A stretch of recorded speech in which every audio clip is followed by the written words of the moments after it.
Let's just get straight into this. I have stuffed this up already. Hi guys, how are we? Hello, one and all. You are tuning into the Dual Position Podcast. I am your host, the SC Whisperer. I am joined, as always, by the coach of the Brew World Order. Brewski, how are you, mate? Not bad, buddy. Quite sunburnt, otherwise pretty good. How's the SuperCoach looking, mate? Not fantastic, to be honest with you. I got 860. I fell asleep this afternoon. I got really badly sunburnt. Had a bit of heat stroke. Fell asleep for the night's game. I didn't know Clemmer wasn't playing, which gave me an AE of 5, which isn't great. And then obviously I brought in Turbo and I captained him, so that hurt a little bit too. But yeah, there was some positives in there, but obviously those two big negatives right there smashed my score a little bit. So you're a little bit dirty about that, but we roll on. I'm just tinkering with the audio as we speak. I think we're good. Look, I scored 960. Pretty chuffed with that. I think it's about above average. Had Tuolagi. I was tossing up between him and Randall. Went Tuolagi, didn't work out too well. And then I shit the bed. Who else? What else happened? Nakora, he's dead. RIP, Britton Nakora's Supercoach spot in my side. He is out. Apart from that, I think everything's doing okay. I mean, we're looking at captaining Tedesco. I said that on the podcast. Didn't plan out. Ended up captaining for Feeder. I think I was just scared. I was scared of what the crowd were doing with Ryan Pappenhausen.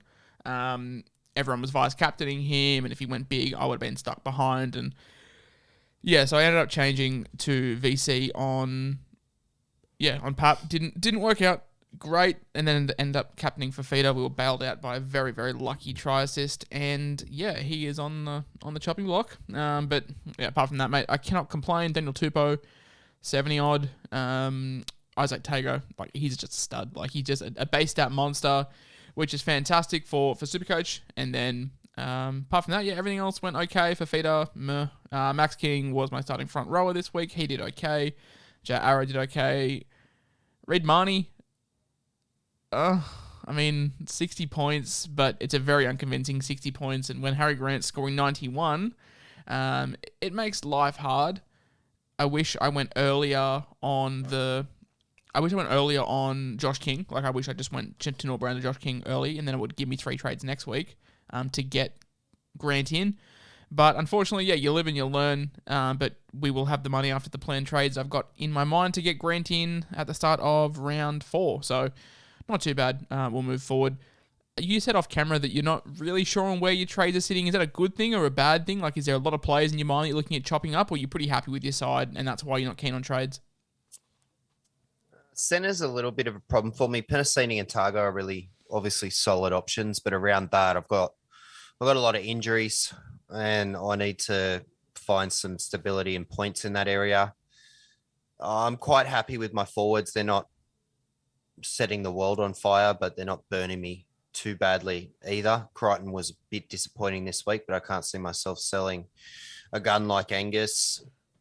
My front row is a bit messed up. I'd like to get Haas as quickly as I can, but this week's all about making sure I got the right cash cows. So Max, Josh King, those type of guys I need to make sure I've got this week, and I need to make sure I pick up a centre this week. So it's tricky because, the temptation to, sell Turbo, even though I got him obviously this round with a BE of, 3 to 350. It's gonna be weighing on me, I think, during the week, whether or not I cash out and take, $600,000 or $700,000 and move that around elsewhere in my side. If I get the captains right, my scores aren't terrible the last 2 weeks. It's just I've failed miserably with the captains, both of them getting 30s. So yeah. Yeah, I'm not too fussed about the Fafita captain this week because it was probably the most popular play. But if I did go Tedesco, stuck with my gut, then we would have been on 35 points more, so we would have been just under 1,000 pre-updates. But yeah, you live and you learn. As for cash cows for the Ramsey Resurgence, we have been pretty good. I'm only missing Josh King off the top of my head, and yeah, he's in this week. I mean, I've already got Max. And apart from that, there's no one else really that's sort of bolted out. Ethan Bullymore stocks have plummeted. So, yeah, not too fussed about that. Spencer Leniu has probably gone up in people's mind now that Sorensen's out and James Fisher-Harris is out next week. And obviously he scored a try, which boosted him up a little bit there. So, Spencer Leniu probably would have, jumped in people's minds, but I'm probably more keen on Josh King. Let's move into the recap for the weeks gone by. First game of the night, the Storm 15, the Rabbitohs 14, headlined by the one and only Harry Grant. Everyone knows how much we pump him up on this podcast, and I think it just shows that he is the best hooker in the world, in my opinion. Guys can say Brandon Smith all they want, but I feel like Harry Grant is just so much more complete, and a 92 Supercoach outing, I guess, proved that at primetime TV on a Thursday night. Yeah, the Storm in the first half, I know the second half went a little bit astray, but the Storm in the first half, that felt like a warning shot, how good they looked straight off the bat. Grant was amazing. Munster looked really primed. He was involved in everything. Now, Hughes was a little quiet, and maybe that's because all the studs were back. Pappenhausen kind of played his hand when he needed to, but otherwise didn't get too over-involved. I really liked what I saw from the Storm. I thought Souths were quite poor in the first half. Obviously, they clawed that back in, say, the final 10, 15 minutes and made a game of it. I thought Cam Murray's a workhorse. Hopefully he goes back to starting from next week. I was a bit scared when I saw that he was playing off the bench. I was like, oh, bloody hell, what is wrong with me this year? I'm cursed. But he ended up, punching out a really good score from the bench. If I was you, I'd be cheering him on the bench every week if he's going to play. I think he played 72 minutes straight and ended up on a 76. So, as an owner, you're like, oh shit, I'll take that. Murray's a bit like Payne Haas. They're a better side when he's on the field, and I don't know why Souths don't see that and give him at least 65, if not 70 minutes a week. But nothing changes. Who else do we have here? Cameron Munster. First game back with a 74. For the owners that held, that's got to look really, really enticing. And for his first game back, that's awesome to see. Xavier Coates with a 60, scored a double, which is nice. One of them wasn't with a line break. So, I mean, it's not concerning because he's there to score tries. So I'm not too fussed as an owner. Josh King, 51. He's just a plotter. He's not going to do anything, but at 250k or whatever, he will make a little bit of cash, be a nice slow burn, and probably a decent option to play week in, week out if you're going to get 50s. On the South Sydney side of things, obviously you got Jackson Paulo and Campbell Graham, the two centres. Really tore it up for Souths. Cameron Murray, as we touched on, with a 76. Latrell Mitchell with a 71. I know that he has entered your thoughts in terms of fullback. He's also entered mine. I'm probably looking at him a little bit later on. But yeah, probably like around 5 or 6. I'm looking at Latrell just when that draw opens up and he gets a little bit of match fitness under his stomach. But apart from that, looked to be very one-sided at halftime. I know that the coach of the Tom Turbos, who won my league's sort of first prize last week, he put a bet on, and I think we had Melbourne minus 7.5, and that looked to be pretty safe and sound at halftime. And then Souths clawed it back, so the multi was dead after the first leg, which is in great spirits for this podcast. The Dragons 16, the Panthers 20. This one was a bit of an arm wrestle that the Panthers, I think, dragged themselves into. But yeah, quality gets over the line here, and the big talking point, William Kikau, back-to-back weeks of him having monster scores. I know that he's entered the frame of a lot of people's minds. If you're looking at a low base, high upside second rower and you own David Fafita, don't be surprised to see plenty of trades from Fafita to kick out this week. Yeah, it won't surprise me at all because it's not a one-hit wonder anymore. He's done it 2 weeks in a row. We know he's got this in his game. We know he's got some lower ones in his game, but he does look really, really keen this year and really fit and involved to the point where it's been cutting out Toto a lot. Him and the young fella have been taking all the ball away, going themselves and taking the hit-ups, which means that Toto's been the big loser. His break-even next game is going to be enormous, I'd say, at his price. It was an interesting game, this. You look back on it, and the dubious sin bin was where Penrith scored the majority of their points, and I didn't think that first sin bin was a sin bin. I thought they were a little bit lucky by that. It was an interesting game. I thought the it was there to win for the Dragons. Yeah. They certainly stayed in the contest, that's for sure. No, I 100% agree. Pretty touch and go. I mean, yeah, I don't think it should have been a sin bin, but it is what it is. And the Panthers, with the quality they have, took over and won the game. Brian Toto out for up to 8 weeks with that MCL. I think it's an MCL. So we're going to have Talon May or Robert Jennings come in. Robert Jennings is 220 and Talon May is 250 off the top of my head. So whichever one then comes in will be straight into my team. Not this week, the week after. Who else we had? Api Coruscant with another good score, back-to-back 71. Isaiah Yeo continues to just be that base stat guy with a 61. Spencer Lenny with a 61 with a try. On the Dragons side of things, Ben Hunt topped it with a 75. Apart from that, not a whole lot to talk about from the Dragons. I mean, Jack Bird, 39, has to sort of start to sting owners a little bit. But apart from that, like Tyrell Sloan, after a great week, first week, back down to a 26. This was the worry that we had with Tyrell Sloan. If the Dragons aren't scoring bulk points, and 16 points isn't a lot, I struggle to see his involvement and just the way the game is going, mate. Like, this is not 2021 anymore.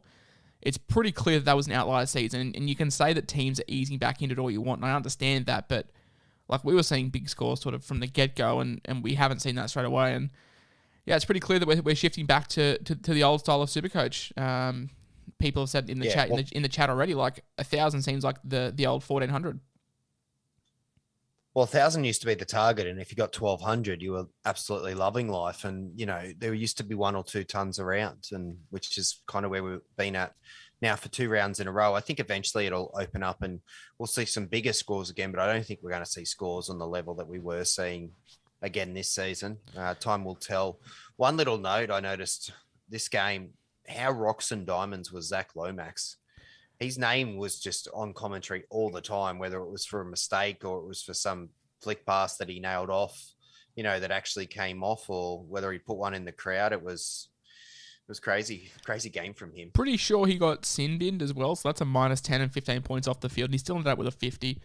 Zach Lomax is a guy that I do want to be owning. I just got to find the right time when. We'll find some funds and we'll get him in because great score last week, a 50 this week with a sin bin, I'm pretty sure. Correct me if I'm wrong.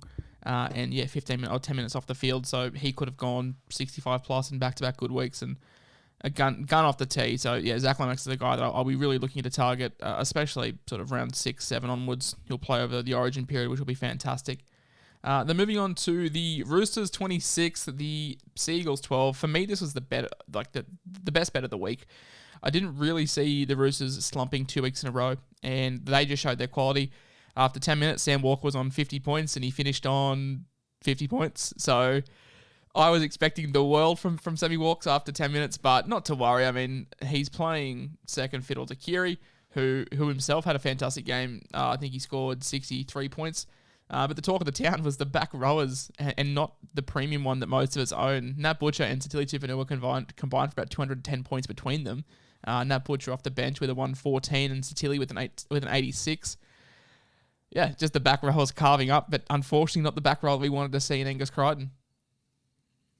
No, it wasn't. The Roosters, they were on here. They muscled up from the first time they touched the ball in the forwards, which was great to see. And there was a lot more fluidity with the back line as well. I just think Victor Radley, he just adds so much to their line and to their structures. And I thought, like, forget about his Supercoach points. I know he only got 41, but he makes such a difference to that team, and they all played better.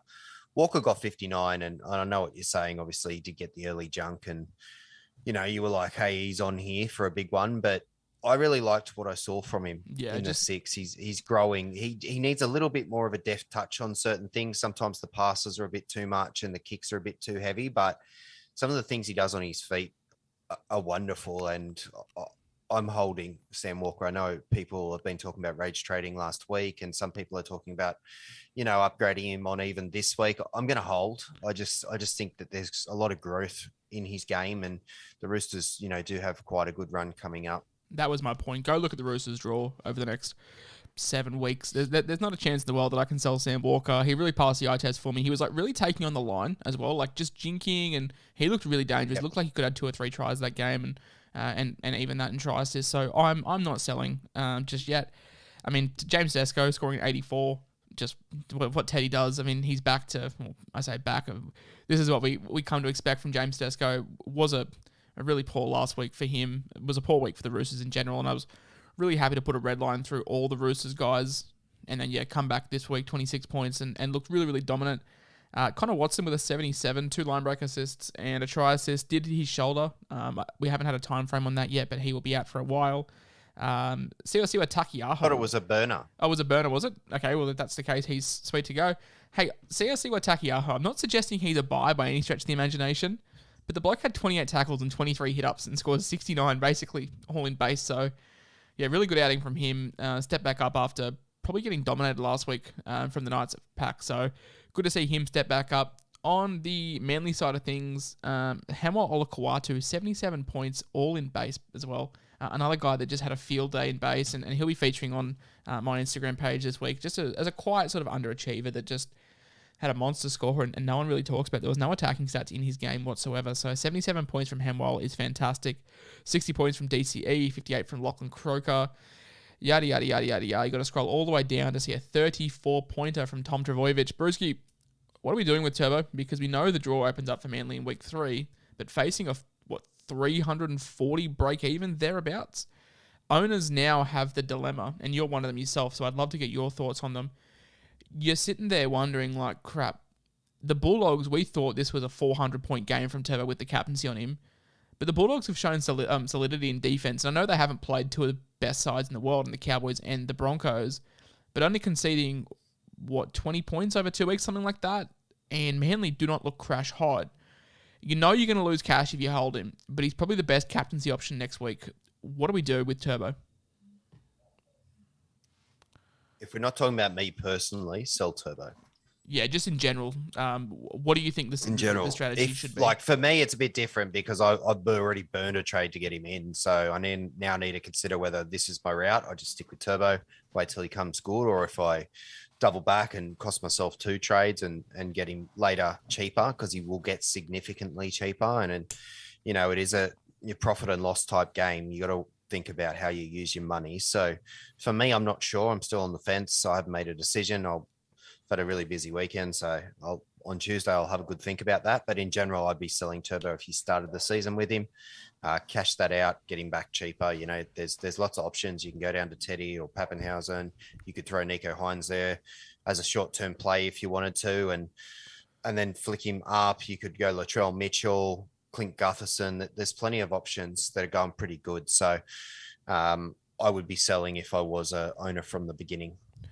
I was in the opposite camp. I was in the hold, but the reports are that he's not fit. I mean, has the injury concern after the game. So, like, if that is true and he's going to spend some time on the sidelines, and you've got to weigh that up as well. Like, you've just got to instantly sell then and then free up the funds. Yeah. Like, if you own Fafita and you own Turbo, what do you got? $2 million there to really fix up your side? That's turning 3 cash cows into 3 absolute stellar superstars. So you've got to sort of work that out as to what you're going to do. $2 million is probably too much to spend in 1 week, but it's going to set you up long term moving forward. Someone said in the chat here, what about Garrick? Yeah, Garrick is just... Brew and I said this all preseason. Garrick was not an option for us whatsoever. Coming off the back of a heavily inflated season. We were struggling with Turbo as well, but yeah, Garrick definitely not. If you own Garrick, you've got to cut ties immediately, I feel. But yeah, I mean, Billy Smith scored a 37 in a game where he didn't do a whole lot. Oh, sorry, a 32. So, 300k is a lot to be sitting on your bench. For me, he's not a guy that I can play in my 17. But I think, I don't know, he got moved to the wing with Paul Momorowski shifting in. So is that writing on the wall that maybe his job security isn't what we thought it was? And Suwali is coming back to New South Wales Cup next week. So a couple of weeks of match fitness for him, and you'd think he'd be close to pushing for first grade again. Yeah, I knew about the Billy Smith switch. I think on Wednesday I knew that was happening. So it could be an indication that Suwali and Billy Smith might be competing for that job. I think they prefer the defensive structures of Momorowski in the centres, and that's why they made that switch. So, yeah, I'm holding Smith for now, but his scores haven't been fantastic, and I'd like them to bump, if you could go into the 40-plus region, then I don't mind him as a cheap guy that you can plug and play weekly. But at the moment, getting 25 to, 32 last start, it's difficult. Oh, we look on the Manly side as well. Like the very last name on this list here, Ethan Bullymore, 20 points, got hooked for Andrew Davey. It's time to move on. I was very much against Bullymore last week. Kind of sucked to watch as a non-owner, but yeah, back to not playing 80, playing through the middle or whatever. But if you own Bullymore, I think the jig's up. You waste a trade, don't get a cash rise, but you just got to move on, I feel. Yeah, I'm looking myself. I think I'm going to go. I don't have Max King. I'm probably just going to go straight Bullimore down to Max King this week and take nearly 100K because, they've Max King's scoring at a 1.3 type PPM, whereas Bullimore's got a pissy 1.6 type PPM across 2 games. 0.6. 1.6 is exceptional. Oh, sorry. Yeah, 0.6. So, yeah, I think it's time to sell. He's cheap. You don't have to sell him by any means. But if you've got someone like King that's 100K cheaper, then I'd just do it. Now, we touched on this before we moved into the games, but the Roosters went left an absurd amount of times, which is fantastic for me as a Daniel Tupou owner. Awesome. But as an Angus Crichton owner as well, I don't know. Crichton pumped out 66 last week doing nothing. He pumped out, 45 this week. I've got more pressing issues than to trade out Angus Crichton, who, realistically is probably going to be there for the season for me. It's just some kind of stability in the 2RF. And I know he's not setting the world on fire, but I don't know. I just can't cut ties with Gus right now. We saw both back rolls for the Roosters carve up on another day. They could have been Angus. So I'm not keen to move on Angus just yet. They've gone left, last week, and the first week they probably tried to go left more than they went right. But there'll be games where they start going right more often, and they'll find a way to inject Angus. I'm not too concerned. I'm just going to hold. Yeah, that's sort of my thinking too. The Titans 20, the Warriors 18. The Warriors find a way to lose another game. The Warriors could easily be 2-0, but they find themselves staring down the barrel of 0-2. What did you make of this one? I really enjoyed this contest. This was really fun to watch.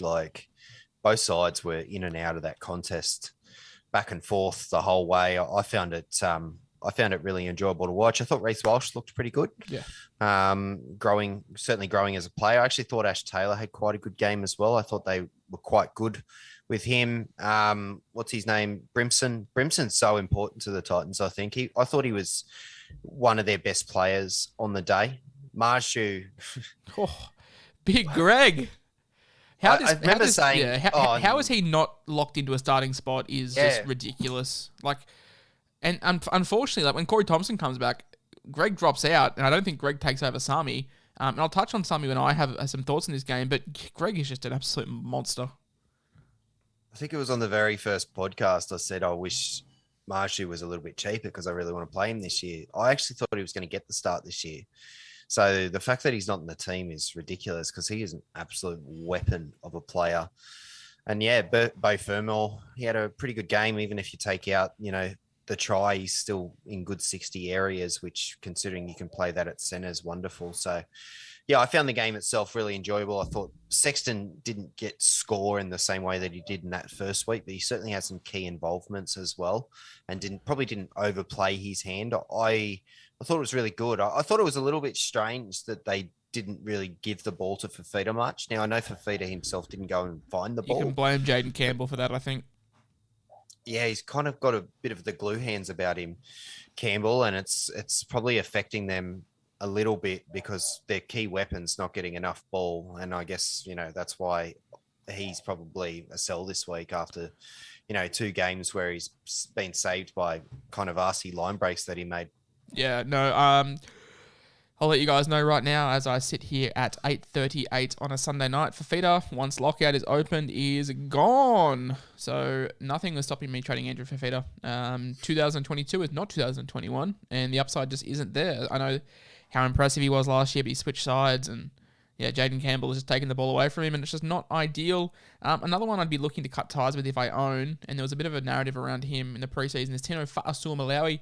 Now, Kevin Proctor's rotating through the middle. You've got Jermaine Jolliffe. You've got Sam Lasone. There's a lot of middles there to feed. And I know that he's the captain and everything, but he's just not getting the boost as to what people thought he was. I think he played 65 minutes last week. Didn't score fantastic. Didn't score fantastic again this week.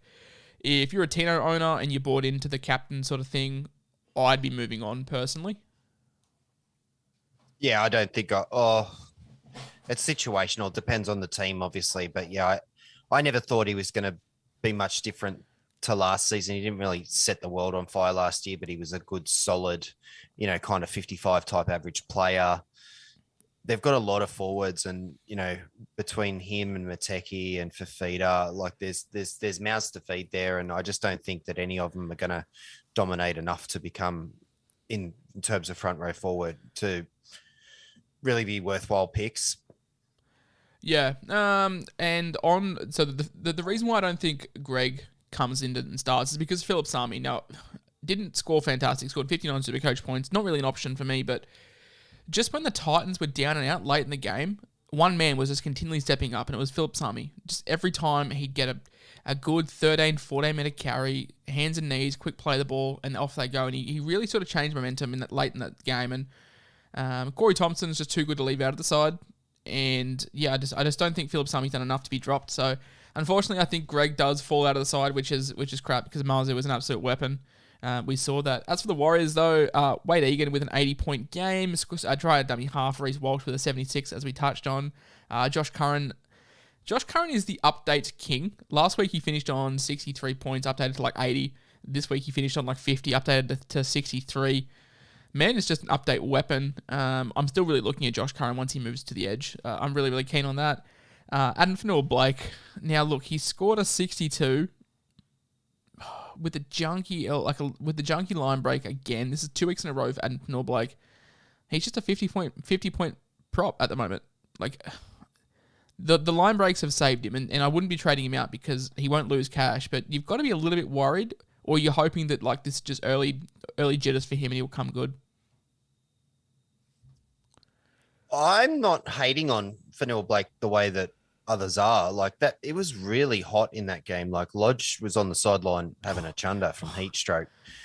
So just before we ended up cutting the Hall of Fame segment. It kind of flopped. But if we were doing it, Matt Lodge's upchuck on the sideline definitely would have been my nomination. What a sight! And in terms of the line breaks, he's 2 weeks in a row, he's looked like making 2 or 3 line breaks. So I know I said this in our group chat. I don't think him getting a line break necessarily is going to be shocking if he does it. Every few weeks he's getting a line break. I just think that's part of the type of player that he is. So I know he's getting the RC line breaks, but I think he'll get them consistently. And I think score-wise, he's played in 2 very humid condition games. And, these guys are just getting back into football. So I wouldn't be selling Fanua-Blake myself personally. I'd be holding. Yeah, I wouldn't be selling, but he's definitely one to be watching out for, I feel. Both the back rowers kind of underwhelmed. You and I said this in the preseason. If these attacking stats dry up, he's a 50-point guy, and that's what he sort of has shown. 48 points this week on Twitter. I also posted, if you're looking at buying Ali Katoa, don't. He lost his main output with SJ, and what he ended up with 44. So, I mean, if you own him, that's fine. There's worse guys getting around. Tuolangi, Nanai, Lukey, whatever. But what Aiken, obviously not a sell. But God, I just sort of stopped talking then. Not a sell, but someone to monitor, similar to AFB.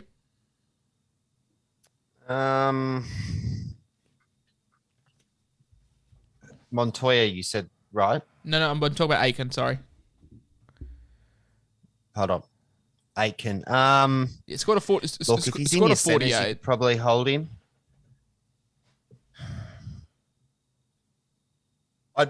I would depends on the team. I think for that question, it's really if he's in your second row, then yeah, I think there's better options. But if he's in your center at the moment, then no one's really setting the world on fire at center at the moment. He might just be a solid points play each week, and then reassess once we start getting a little bit of consistency from the teams. Yeah, that's fair. Like the dual center wing does help him, but yeah, with the attacking output dried up, this is kind of what he's priced at. So he's not going to lose cash, won't make any. He's just kind of going to plot along there.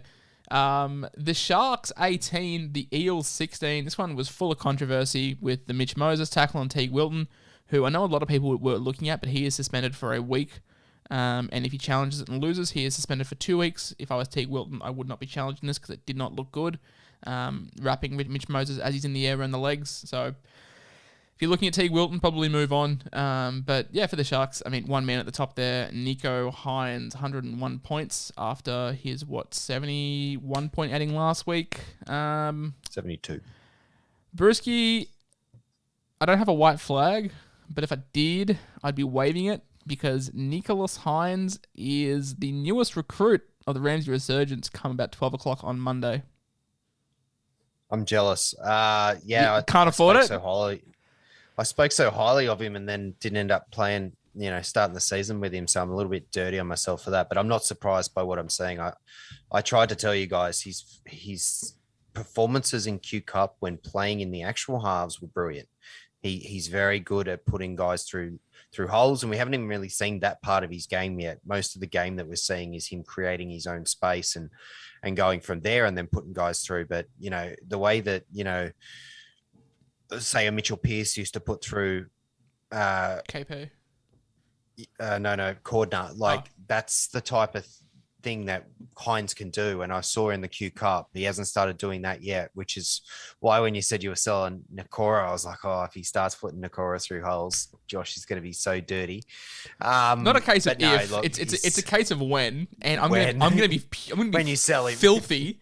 But I can't wait for a Nakora hat trick next week, and he scores 140. And I'll be filthy. Hines would probably be one. To sum up, Hines would probably be number one on my list of guys that I want to get in my team ASAP, basically. Now, sorry, out of the corner of my eye, a couple of people, I can see the chat, and they're saying that they're holding the cash for Cleary because Cleary is the better half. What if Cleary loses cash? My argument is Nico Hines is doing it in this new game. Not the new game, the old game. We've seen Nico now average, 79 points a game or something like that? Cleary, we haven't seen him do it with these new rule changes. And not Hines is 300k or 260k or something cheaper. I don't know. I just I'll probably end up running Hines and Cleary by round 25. But yeah, Nico Hines, man, got that Cameron Munster base, but he's still got a decent. I don't think Hines is the 160 point halfback that Cleary is, but man, he's got that Munster base, which is really, really nice. He's just an accumulator of points. And he's a goal kicker as well. Needs to work on his goal kicking, being 1 from 4. But hey, he got the most. He got the most important one. That's all that matters. The 1 from 4. All you need as a Sharks fan is the one. They when that up Cronulla happened, it was like they'd won the grand final. Up Cronulla. It was good. I enjoyed that game a lot. Actually, I thought that was a real cracking contest. They were just at each other, and Eels really pulled one out of their ass with that, chip and chase try that Dylan Brown should have got all the points for. I'm just kidding. All the points. No, I think he got given a try contribution and then a line break later on, which is awesome as a Dylan Brown owner. Hey, we'll quickly round up the Sharks. Will Kennedy with an 87. Awesome game from him. Sione Katoa with an 80. Teague Wilton with a 77. 2 great scores for Wilton back to back. And he's probably the Sharks back row that you want to own, but looking like he's suspended for at least a week. Blake Brayley with a 71. Only had a line break in there, so 61 points, basically all in base for Blake Brayley. 2 back-to-back good scores for him. Connor Tracy with a 67. My boy Matt Moylan with a 63. Dale Finucane with a 60. Dale Finucane is 90 for 90 in tackles in the first 2 weeks. I know a lot of people said he was over the hill, myself included, but 90 for 90 in tackles in the first 2 weeks as a middleman, that is very, very impressive. Yeah, Finucane's he's the Iron Man, He just goes in, rolls his sleeves up, does the job, doesn't let his teammates down. He's exactly what that club needed in the middle. He can be their new Paul Gallen type in the middle for them. So he's a great signing, and he certainly hasn't let them down. On to Blake Brayley. God, that's hard to say. Blake Brayley. He's been killing it. These last 2 weeks. His vision is the thing that I've really noticed has improved a lot. Just the way that he can have a look and see what's on and then take it. I've been really impressed with him, and it looks like he is going to be an 80-minute hooker this season for them ongoing. Even with McInnes back, I think he's still going to get the 80. So interesting. He's a keen watch. Yeah, he was always very, very highly rated coming through the juniors and didn't hit the ground running. I think it's fair to say. He was just kind of sort of average hooker. But the last 2 games, he's shown incredible IQ just around the ruck and picking his moments very, very well. And yeah, if he continues it, it's going to be very hard not to not to look at moving Randall up to Blake Brayley. Certainly. I don't mind that at all. So, Parramatta. Dylan Brown as an owner. Awesome. Reid Marnie as an owner. Oh. With the try, it's not a great score. I was so against Reid Marnie all preseason, and then you and your bald head talked me into him. And now I'm just like, oh, this isn't And fun. now I've got Harry Grant and you've got Reid Marnie. I know. How do we get to this? Yeah, I mean, the really thankful thing for me is Reid Marnie is going to have a one price drop, and Harry Grant's not going to get a price rise because obviously he was suspended the first game. So I'm only going to cop a slight loss going Marnie to Grant. But man, oh man, like 40-20 last week, try this week, still averaging 50 points a game. I will say, though, he looked very, very threatening. Like, he always just looked around the ruck and a couple of forwards peeked their heads through. And unfortunately, that's not going to happen next week because they're playing Melbourne, so I'm going to have to cop that. And then after that, we're moving on to Harry Grant. I'm not making that a secret. But, yeah, Reid's just not being Reid. He's just not getting the base that we expected him to. He's just not making his tackles. He had one really bad read at the end of the game. And, yeah, I mean, as an owner, what do we do? Like, if you're an owner, are you panic selling? You're finding the 50K to move to Grant ASAP? Or if it's a case of ripping your team apart, is Grant not worth it? I wouldn't rip my team apart to do it. You know, there's every chance that Reid goes out and has a blinder and makes 50 tackles against Melbourne. We don't know. But if you've got the 50K there, I would just go to Grant because Grant's got the highest ceiling of any of the hookers in the competition. And, you know, we saw last week what he can do when he clicks. You know, he got 90 points and, you know, he didn't even get multiple try assists or anything in that. It was just all Harry Grant style points. So if you can, do it. If you can't, you know, just wait a week or two. Won't hurt you too much. Gutho with an 81. Awesome from Gutho. Isaiah Papali'i, 65. Junior Paulo, 54. Got to scroll down to Mitch Moses, 41. I think Mitch Moses was hard done by. It was one of those games where, like, this was like a typical Clint Gutherson game from Mitch Moses, where, like, you look at the game, you're like, shit, he's going to be on, like, 90 points, but just sort of never correlated. But still, overall, I think he's averaging 60 points over the first 2 weeks. So if you own Mitch Moses, I wouldn't be panicking too much. They play Melbourne next week, which is their hardest game for the first 9 weeks. So if you're a Mitch Moses owner, I would just be holding pretty firm, to be honest. Oh, yeah. Don't be selling Mitch Moses. Like, Mitch Moses had a really good game. It just doesn't always correlate to Supercoach points sometimes. You know, you look up there and see that Gutherson and Brown got the top 2 scores, got 67 and 81, and you go, what happened? But Moses had a really solid game. You know, he also probably held back a little bit too in the second half because, you know, he came into the second half with that cork that he got after he scored the try as well. So, you know, there's reasons to defend Moses. Yeah, 100%. Last week, Gutho scored poor, Moses scored fantastic. This week, sort of the other way around. So I think it goes in cycles. Yep. Moving on to the next game, if I can bring it up quickly.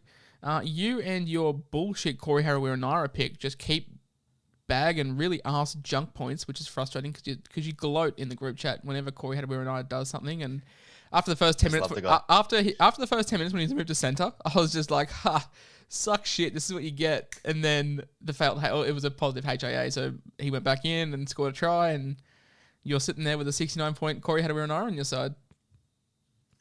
Yeah, he's not letting me down. I just really like the involvement too. The set that he scored the try, I think he had 3 or 4 runs in that one set. He just kept coming back for the ball, and you know he got about 4 or 5 tackle busts in the try that he did score. So I just really like the effort. It is frustrating for me seeing him constantly getting pushed out to the wing and to the center. To see 69 points though, when Canberra only scored, 6 points for the game, I was very happy with that, and I'm very happy with the pod pick. Good on you, Corey. Yes. Apart from that, there isn't a whole lot to talk about here. Jack Whiten quite heavily traded in, scored a 56, had a 40-20, had a try assist as well, I'm pretty sure. So, yeah, if you're an owner, 56 is fine. But you got to scroll all the way down to big James Schiller, 6 points. A lot of people got not sucked into him. They picked him because he was cheap. I think next week is D-Day for Schiller.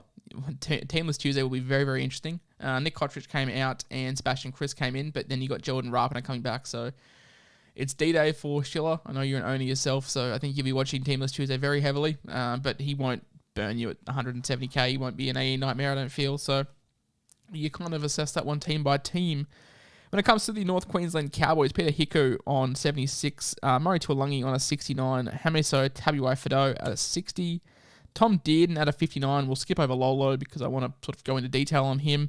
Reece Robson with a 52, Coleman Hess with a 51. Not a whole lot else to really touch on. Jamie Nanai, 36 points with a try, played 80 minutes, just missed so many tackles. Yep. All right, cool. Thanks, bro. Cheers. All right, so Jason Tamalolo. I'm not worried. Honestly, as an owner, I'm not fussed. He played 51 minutes last week, 55 minutes this week. Hadn't played a minute of preseason football. Had that hamstring injury. Look, I just think he's getting eased back into a 60-minute role. I know that after the post-match interview, he was like, no, I'm not playing 60. But Todd Payton has been slammed in the media all week about him not playing big minutes. Do you really think Lolo's going to come out and be like, yeah, no, I'm going to play big, well, I want to play big minutes. That's just going to put more pressure under the head coach that is not needed. I just think Lolo, like, if you're selling Lolo, geez, your side must be stacked if he's the biggest issue, because what did he get last week? 55 and then 56 this week.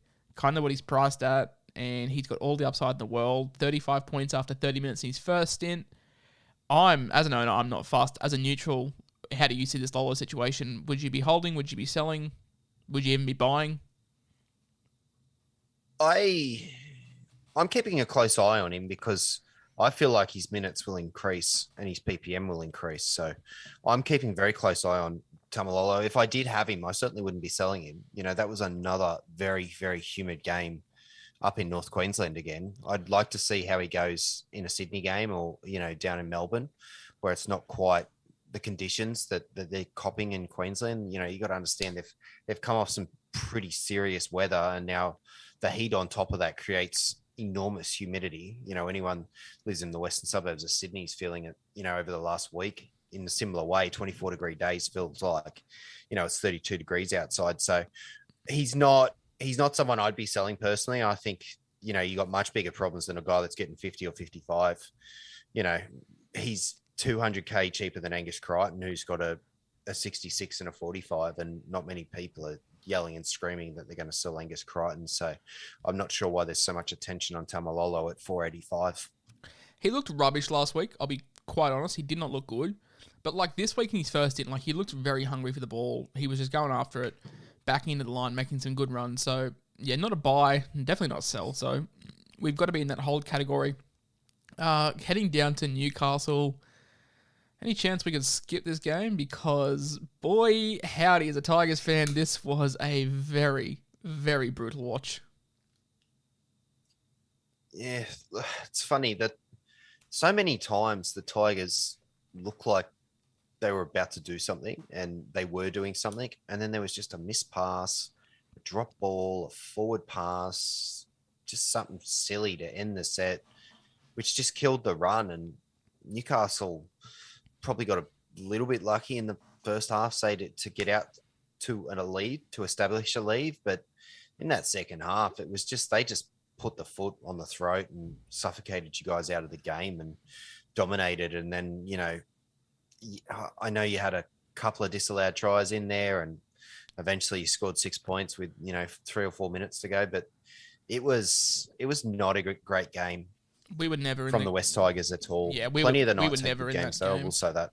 We were never in that game at all. Like so, the first half, the Knights just were on top, and they continued to be on top. They had the wind, used it very well. The Tigers just couldn't get anything happening. Like so many drop balls from us. So yeah, not great. From a Supercoach standpoint, Luciano top score for the Tigers with a 60, Jake Simpkin with a 54, Alex Twab with a 52. Apart from that, not a whole lot else to really touch on here.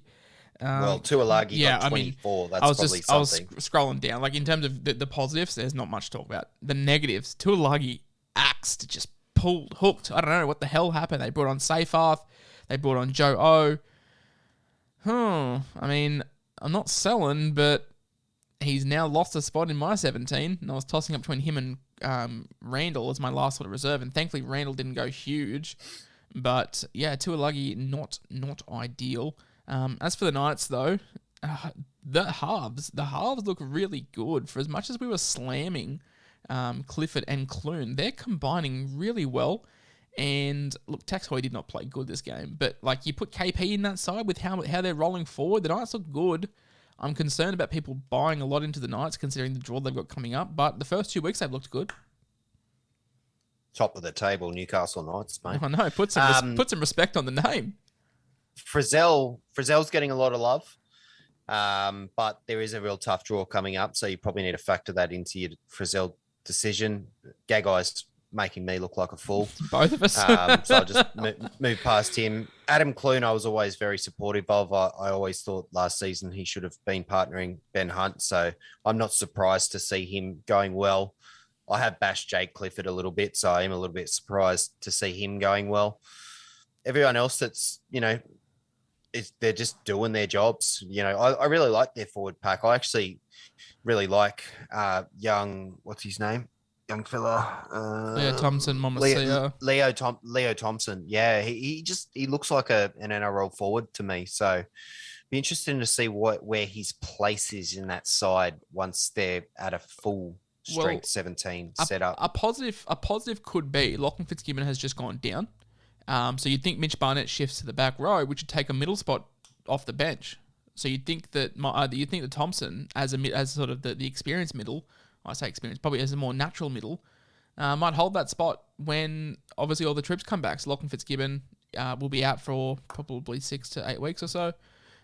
You'd think Barnett moves into the back row. Barnett was playing through the middle off the bench, so that would take a middle spot out.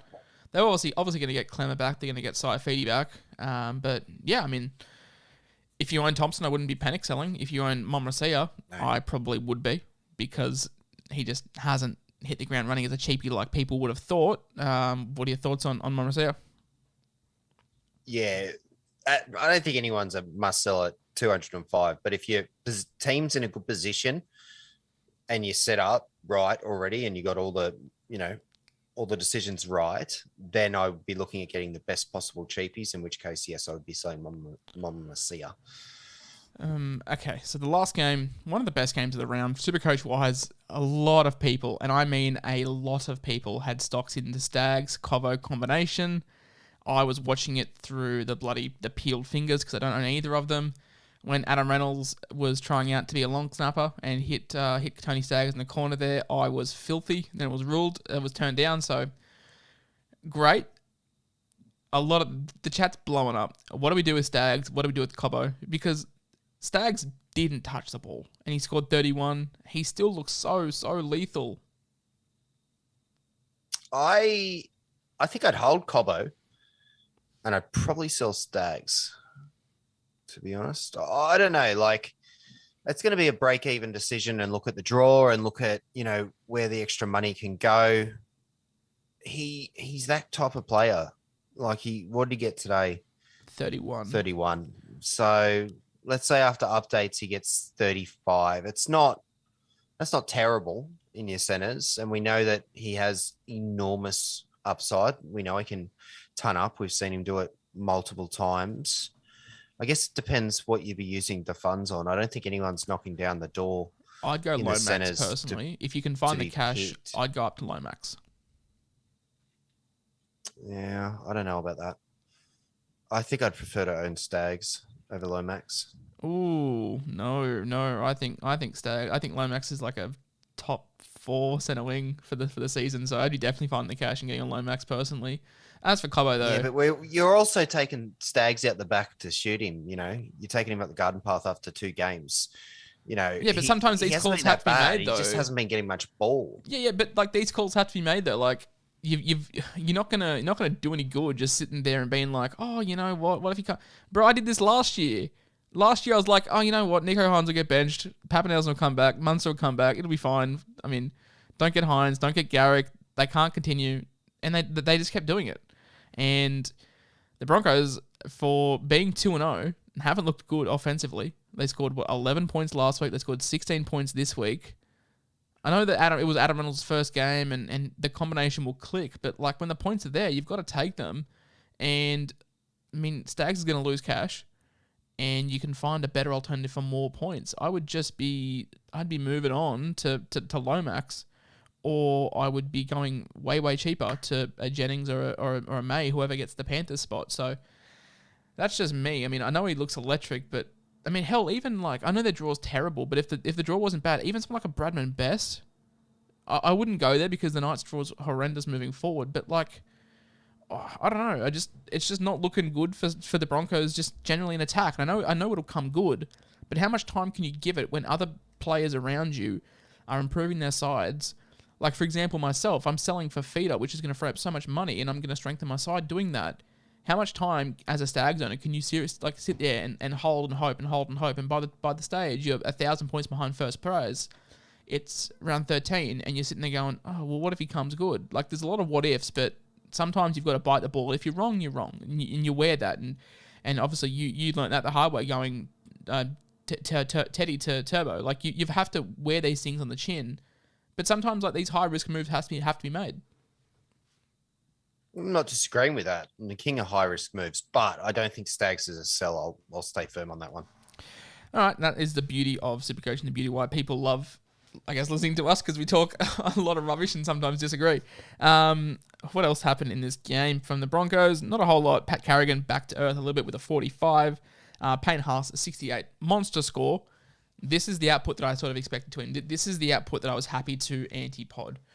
65, 70 points a game. That's where we're at. And I think this only goes down from here, to be honest, because you're going to get Flegler Black. Kobe came back. So, like, yeah, I think this is sort of what we're going to see from Haas. So, what do we think? 70 points a game, captaincy option with the way that the game is right now? I think he'll update. I think he'll score 75 plus. And I think that he probably is one of the safest picks at the moment as your captain. Yeah, no, I definitely agree. We're definitely moving back towards that. Corey Oates with a 65, Jordan Ricky with a 63 rounds out, sort of the notable performance. Sorry, and Herbie Farnworth with an 82 as well. He played a really good game and got a lot of ball. I think he had 13, 14 hit-ups compared to Kenny Staggs' 2. So, yeah. They kept going that direction. And that was the difference, and that's why I wouldn't sell Staggs. For in this game, they were going that side. They weren't going out to the right. And I feel like, next week that could change. Next week it could be the right. They've got the Cowboys next week too. So I think that'll be a good game. They always have, pretty good contests, Cowboys and the Broncos. And there's normally more points than we've seen, in the last 2 Broncos games. So be interesting. I personally think Stags will bounce back next week, I reckon. I don't know, mate. The Cowboys have conceded 6 points this week and 6 points last week. So, like, defensively, they're not doing too bad either. So it'll be definitely a good watch. For the Bulldogs, mate, Jeremy Marshall-King, your boy, your favourite player in the NRL, Jeremy Marshall-King, scored a 77. Burns scored a 70. Matt Duffy scored a 70. No one else over 60, but Matt Burton with a 59. TPJ sort of rotated through the middle a bit, and he ended up with a 55. Bretton Naden with a 48. I want to touch on Max King. I feel like Max King needs more minutes than what he's getting. He is a weapon. Like, Max King is just a PPM monster, and I'm so glad to see him playing footy. Like, struggled at the Titans, struggled at the Storm, but man, he just looks for offload every time. And if he got more minutes, he'd be like a 60-point scorer in Supercoach. He'd be a freak. Yeah, it looks like Barrett's given them a little bit of a license too. Pangai was offloading. Pangai had 3 stints in this game, so you obviously want to use him as a bit of a wrecking ball and give him a little bit of a free rein, I think. He scored quite well, Pangai, considering he didn't play the 80 minutes, and he came on, battering ram, went off, came on, vice versa. So if King could get some more minutes, he'd certainly be a really good prospect as, a serviceable second front row forward in the short term. So I might play him as mine next week. I've got to work out what moves I'm going to do. I've got to see if I do end up getting Josh King in as well. So I really enjoyed this contest. It wasn't what I expected it. The quality of this game was higher than what I had anticipated. Now, there was plenty of drop ball, et cetera, in the game, but just in general, both teams had quite good structures. The forward battle was excellent in this contest. I think the Dogs are still lacking a little bit beyond Burton. They had plenty of opportunities kind of inside the 20, and they tried to do all kinds of things, but they didn't have that, impotence that the top sides have. So I feel like we'll see. I really think they need a 7. Yeah, I feel like I was literally about to say, I feel like Avarillo overplays his hand a touch. and I wouldn't be surprised to see Kyle Flanagan come back into the fold soon. Just more of that experienced natural 7. Mate, sorry, I've just moved back to the sort of the main slide. Someone in the chat says, do you think Hines' output goes down when Trindle's back? I don't think Trindle's coming back anytime soon. So just wanted to make I don't see how Trindle comes back. Matt Moylan's been playing, obviously Moylan loves an injury, and if that happens, well, obviously Trindle comes back. But Moylan's done nothing wrong to deserve to be dropped. He's playing exceptional football, and obviously Hines is locked into one of those two spots. So for me, it's Moylan and Hines until either injury or a real form slump. Otherwise, Trindle's just going to have to wait. Moving on to my favourite part of the show. That deserves sending off. I'm sorry to say. Sin bins and send-offs, Brew. My favourite part of the week. Going for 10 in the bin, Jerome Hughes, after a really, really good outing, 100-point game last week. Back to earth a little bit. Pretty sure on the Tuesday podcast, one of my hot takes was Jerome Hughes under 50, which big fat tick. Angus Crichton, he's also going to spend 10 minutes in the bin. Not great. I had Tom Trbojevic here as a sin bin, leaning towards more of a send-off now. We'll have to touch on that, I guess, come Tuesday. Reid Marnie was also getting a sin bin. This is just for me. He would be a send-off for Harry Grant, but I need more trades. And Jeremiah Nanai is also being sent to the sin bin. I can't give up hope after a poor week, but yeah, just that defensive deficiency is not good. Getting sent off for me, Cody Walker. He was sent off last week. He's sent off again this week. The draw is horrendous. He is not performing well. Move on before you lose bulk cash. Posted on Twitter, Brew, that I can't wait to pick him up in about a month for 500k, and people said 500k is an overpayment. You'll probably get him for 300k the way he's playing. David Fafita is also being sent off. Just I can't keep doing it with you, Fafita. Sorry. And Britton Nakora, RIP to his Supercoach relevance, lasted 2 rounds, sucked me in the trials. You dirty dog. Who are you sin binning and sending off, mate? I'm not sure about the send offs yet. Maybe Tom, maybe not Tom. I'm not really sure this week. This segment's a bit hard for me because I really don't know what moves I'm going to make this week. In terms of sim bins, Cody Ramsey, I've had enough of Cody Ramsey. He's pissing me off. Hey, you can't do my boy like that. You can't do him. 20 points a week. It's very frustrating. Fletcher Baker, I might have made a mistake there. I did think he was going to keep coming back into the start, but he didn't get many minutes last week. The others dominated the minutes. He got 22 points for me, which kind of sucks. Ethan Bullimore, that was a fun ride whilst it lasted, so we'll send him off, that's for sure.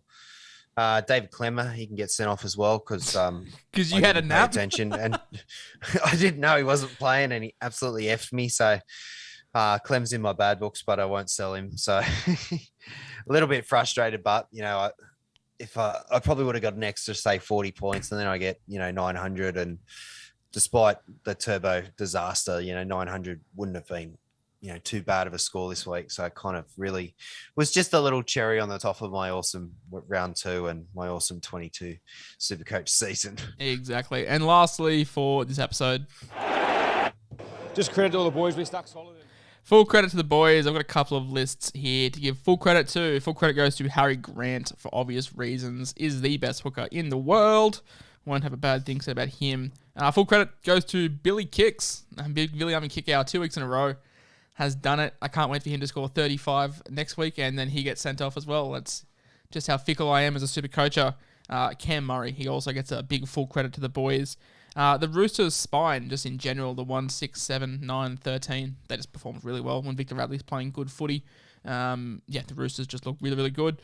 Greg Marzu, he also gets a full credit to the boys, and most importantly, Just credit to all the boys. We stuck solid.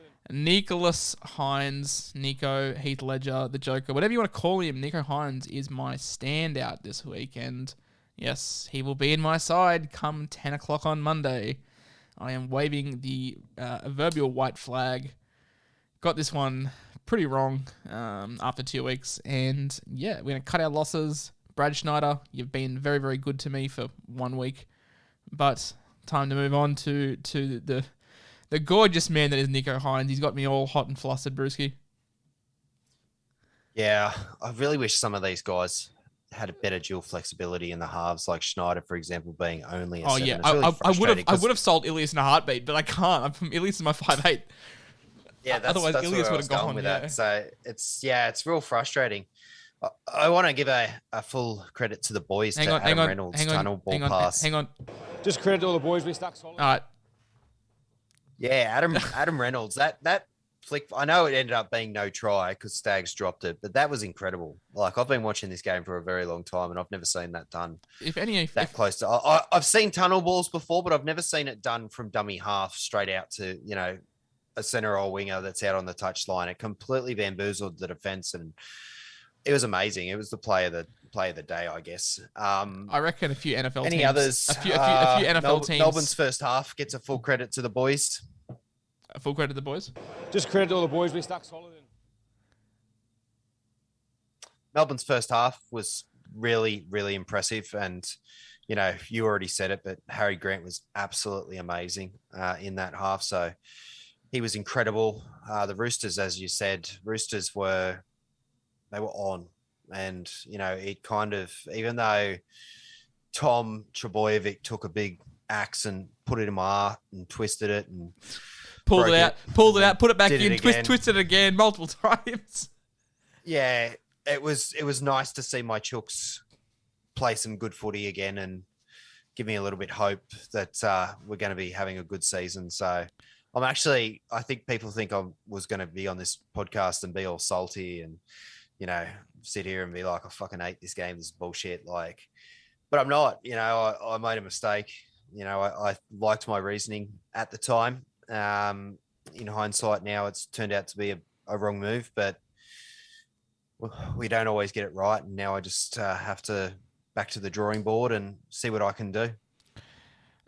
This I'm going to spring on Brew, but for the audio podcast listeners, I'm going to wrap this one up now. Brew and I, we're going to be answering a few live questions from YouTube. So if you want to get involved on that, make sure you come check out the live stream next week on YouTube. But for all the audio listeners, thank you for listening to the Dual Position Podcast. I've been the SC Whisperer. I've been joined by Brew SC. We'll be back on Tuesday to unpack all of the wonderful happenings. All right, that's ended. Guys. That's ended. Okay, so YouTube. Hi, this is just Brew and I talking now. I'm going to answer some questions. Fire them in. Someone said to me, how can I do Hines to Schneider or Schneider to Hines? Sell a big gun. Sell one big underperforming back row that likes to spend a lot of the time in Cavill Avenue up at the Gold Coast. That's how I'm funding it. You're going to need 3 trades to do that. Yeah, no, I've got 3 trades. So this is a YouTube exclusive. My trades I'm pretty locked into this week. Britton Nakora out for both Fermor, Josh King in for David Fafita via Jai Arrow. That's gross because I have to play Josh and Max King as my starting front row forwards. Not ideal, but yeah, allows me to go Schneider to Hines, leaves me with about 100k in the bank. Then we'll look at moving on. Reed Marnie to probably, what's his name? Harry Grant. Him. Thoughts on Dom Young? So I was in camp at Dean Eremaya. Didn't work out too well. Dom Young. He will be a money grab because of how shit the Knights draw is. What do you think on Dom Young? Doesn't mean he can't score tries. No, 100%. I just don't expect the same output from him consistently as what he's done in the first 2 weeks. Talk about Nat Butcher. Nat Butcher's a bench forward who's not always going to score people want us to put people on Nat Butcher so people get sucked in. Someone messaged me today. They were like, "Hey, can you pump up Nat Butcher so people get sucked into buying him?" And I was like, "Oh, that's a bit low. Come on, man." Yes, I would keep Jerome Luai. I wouldn't have started with Jerome Luai. And Jerome Luai without Nathan Cleary is a myth. I said this all pre-season. You've come this far. Just wait another couple of weeks. Yeah, Cleary exactly. might even be back. I hear that Cleary might be back this week. Nah. He'll definitely be back in round 4. I don't think he plays this week. I mean, they're 2-0. Sean O'Sullivan looks good. I don't see why they rush him back. He'll be back round 4. But as for Luai, yeah, you've come this far. Hold. What's this question? I need to zoom in. Fafita for kick out or any others? I'd probably prefer Frizzell over kick out. I just think Frizzell's more consistent. I like the Fafita to kick out move. You're making money off the trade, obviously, and it's a little bit of a like-for-like move, but one of them's in red-hot form and the other's being a little bit lazy at the moment. So while the iron is hot, I would jump on that use the extra cash elsewhere. Hey, Brew, any love for Jeremy Marshall King, sneaky pod? I'll let you answer this one. Is he dual? No. No. Do you reckon... You seen the Dogs draw? Yeah, no. Do we reckon... Hang on, I'll move this closer so I can talk. Do you reckon Damien Cook's points and money start to go down now that Cook has a niggle injury and Havili playing all right plus the hard draw? I don't know.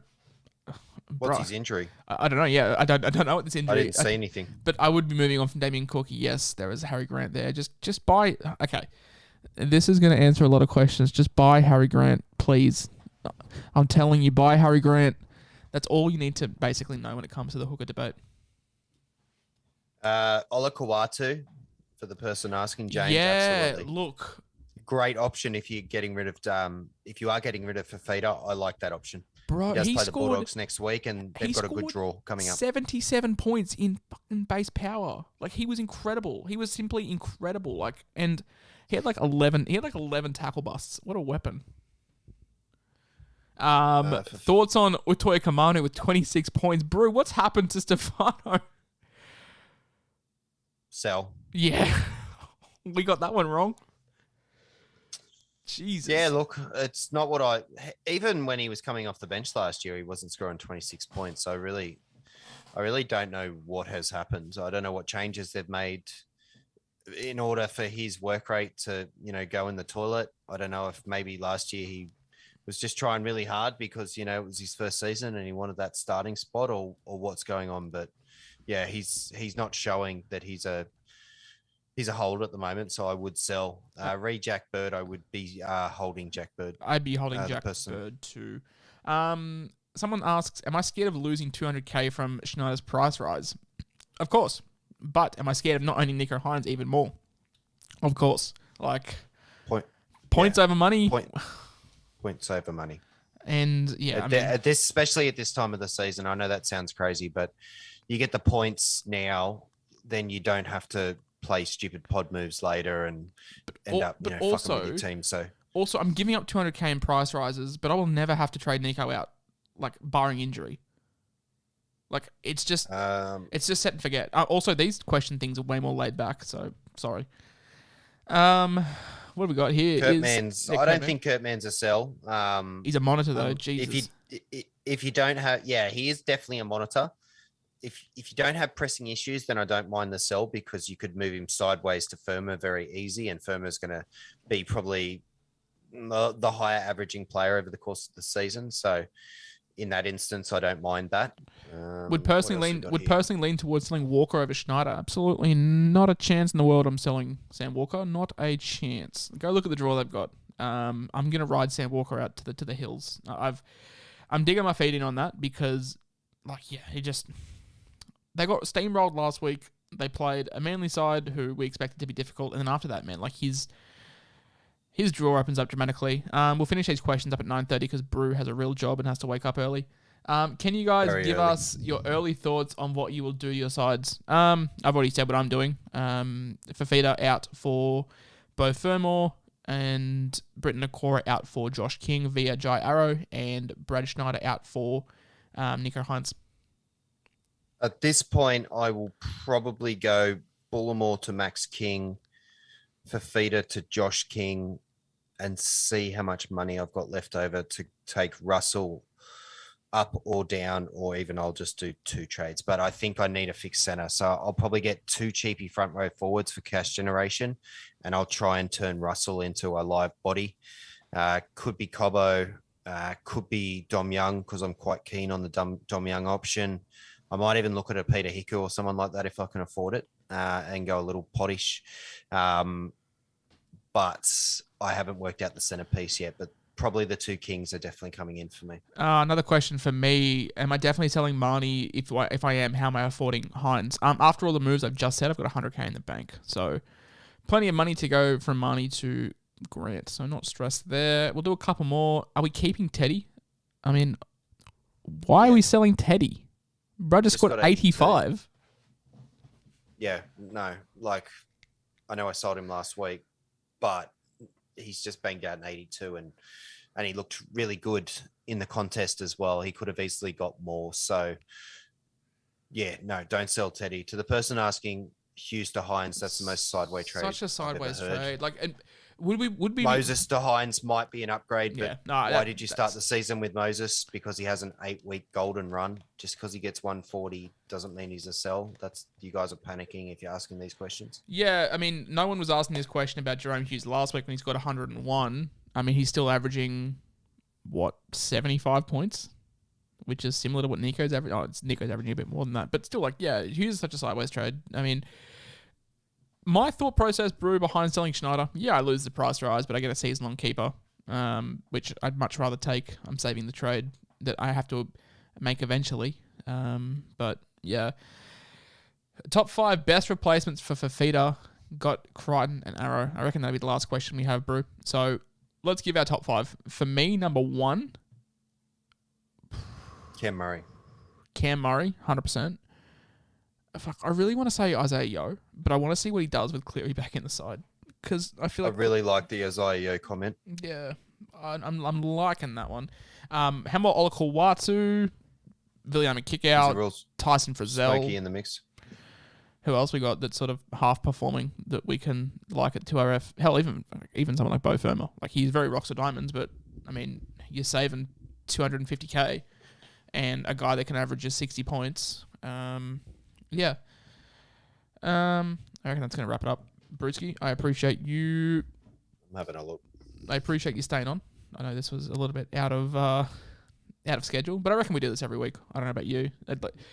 I don't want to sit here and answer questions on the podcast, so I reckon we end the podcast earlier and spend 10 minutes answering some live questions from YouTube, because I know they always come in, and the way that we have the run, the way we have the run sheet, we don't really get to answer them. I like Josh Curran as well. Oh yeah, Josh Curran, 100%. I knew there was someone I was forgetting. And Josh Curran, I'd rather do the questions on Tuesday too, because tired boy. Tired man. I get up in 5.5 hours. Yeah, fuck that. Josh Curran will get even better on the edge. Like, he's good at 13, but he will get even better on the edge.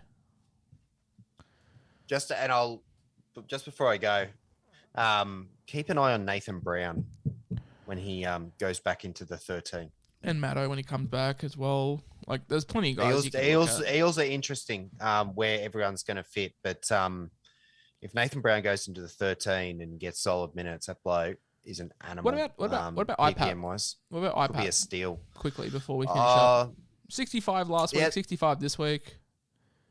Yeah, and he doesn't look like he does much, to be honest with you, the last 2 weeks, and he still gets 65. So he's a solid option, but I think I might be able to pick him up a little bit cheaper than he's priced at the moment. So for now, I'm not looking at him at the moment.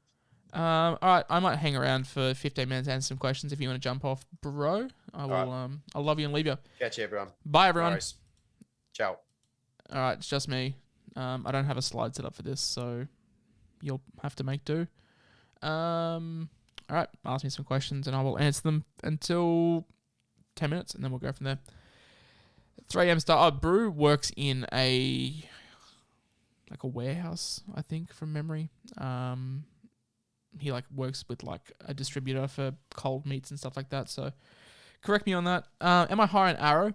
I'm not cold on him. I mean, he scored 60 last week, 55 this week for a 450k dual position front row forward 2RF. You can't complain. Any other questions, guys, before I finish this one up and go to bed? Nope. All right. Peace out, my guys. Enjoy. See you on Tuesday. Bye.